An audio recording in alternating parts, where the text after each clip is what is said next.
هو ينفع تاخدي حبوب منع الحمل قبل الجواز؟ طب لو ده حصل وأخدتي حبوب منع الحمل قبل الجواز، ده يسبب لك عقم؟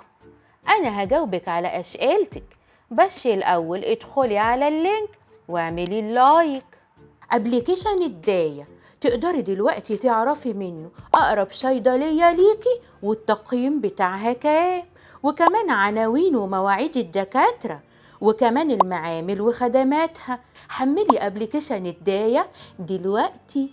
بعض من البنات بينصحهم الدكتور اللجوء لحبوب منع الحمل كوسيلة لتنظيم الهرمونات، والسبب بيكون تأخير الدورة الشهرية والتغلب على ألم الدورة.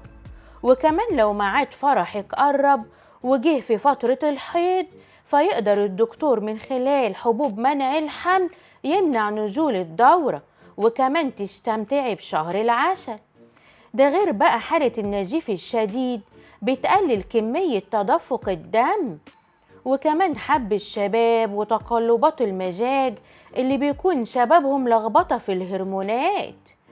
وكمان عايزة أطمنك يا بنتي إن حبوب منع الحمل للبنات مش بتسبب عقم ولا حاجة، وفي كل الأحوال علشان تستخدمي حبوب منع الحمل لازم ترجعي للدكتور ويشخص حالتك، وهو يقولك إيه الحبوب المناسبة ليكي، وده علشان تبقي في أمان.